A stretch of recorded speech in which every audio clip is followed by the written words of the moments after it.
राहुल गांधी ने 7 सितंबर को कन्याकुमारी से महत्वाकांक्षी भारत जोड़ो यात्रा की शुरुआत की थी। अब 3750 किलोमीटर पैदल चलने के बाद वो 150 दिन के बाद कश्मीर पहुंचेंगे। यूं तो भारत जोड़ो यात्रा का मकसद भारत में बीजेपी की विभाजनकारी नीति को चुनौती देना है, लेकिन राजनीतिज्ञों का मानना है कि इससे राहुल गांधी की जमीन से जुड़े नेता की छवि गढ़ने की कोशिश भी की जा रही है। राजनीतिज्ञों को लगता है कि राहुल गांधी ने बहुत हद तक अपने आप को एक गंभीर राजनेता के रूप में स्थापित कर लिया है। सत्ताधारी दल बीजेपी ने राहुल गांधी को एक कमजोर और मजाकिया नेता के तौर पर पेश करने की कोशिश की है। राहुल गांधी ने इस यात्रा से इस छवि को भी तोड़ दिया है। राहुल गांधी को सोशल मीडिया पर अंगभीर नेता के तौर पर पेश किया जाता रहा था। उनके लिए अपशब्द इस्तेमाल किए जाते थे, लेकिन इस यात्रा को अब 1 महीना हो चुका है और इस तरह के शब्द उनके लिए सुनाई नहीं दे रहे हैं। एक अहम बात तो यह भी है कि राहुल गांधी की इस यात्रा को राजनीतिक ड्रामे के रूप में नहीं देखा जा रहा है। हाँ, ये जरूर है कि बहुत से लोग ये कह रहे हैं कि राहुल जो अब कर रहे हैं उसे उन्हें पहले ही करना चाहिए था। राहुल गांधी पर जो ठप्पे सोशल मीडिया में लगाए गए और जो छवि उनकी गढ़ी गई, राहुल गांधी अब उससे निकल आए हैं और इसका सबूत यही है कि उनके लिए इस्तेमाल होने वाले आपत्तिजनक विशेषणों का इस्तेमाल अब नहीं हो रहा है। पिछले 1 महीने से भारत जोड़ो यात्रा लगातार चल रही है और पूरे देश में इस यात्रा ने एक अलग तरह का राजनीतिक और सामाजिक माहौल बनाया हुआ है।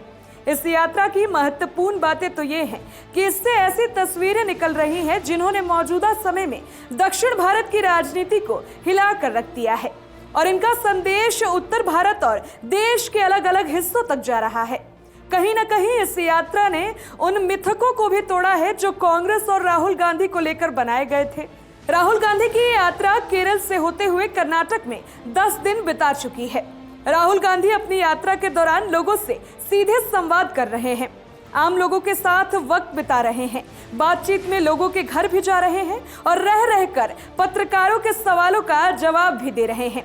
सोशल मीडिया पर उनकी कई भावुक तस्वीरें भी वायरल हो रही हैं, जिसमें वो बारिश के बीच भाषण देते हुए मां सोनिया के जूते का फीता बांधते हुए और हिजाब पहने बच्ची को गले लगाते हुए दिखाई दे रहे हैं। केरल में उनकी यात्रा के दौरान कांग्रेस कार्यकर्ताओं में जबरदस्त उत्साह देखने को मिला था। अब कर्नाटक में भी बड़ी तादाद में लोग इस यात्रा में जुड़ रहे हैं। राहुल गांधी से कितना जुड़ पा रहे हैं ये तब पता चलेगा जब वो उत्तर कर्नाटक और फिर तेलुगु भाषी प्रांतों यानी कि तेलंगाना और आंध्र प्रदेश से गुजरेंगे। हालांकि राहुल गांधी की असली परीक्षा यात्रा के अगले पड़ाव में होगी, जब वो ऐसे प्रदेशों में होंगे जहां कांग्रेस की स्थिति कमजोर है। ऐसे में ये कहा जा सकता है कि इस यात्रा में राहुल गांधी की परीक्षा का समय अब आ रहा है। ऐसे में राहुल गांधी अपने आप को गंभीर राजनेता के रूप में स्थापित कर पाते हैं या नहीं, इससे बड़ा सवाल ये होगा कि वो कितनी जनता को अपनी तरफ आकर्षित कर पाते हैं। अगर वो ऐसा कर पाते हैं तो ये कांग्रेस के लिए एक बड़े परिवर्तन का संकेत हो सकता है। दूसरी तरफ कांग्रेस अभी अपने राजनीतिक इतिहास में सबसे कमजोर स्थिति में है। वहीं उसकी विपक्षी दल बीजेपी नेता अपने सबसे मजबूत दौर से गुजर रही है।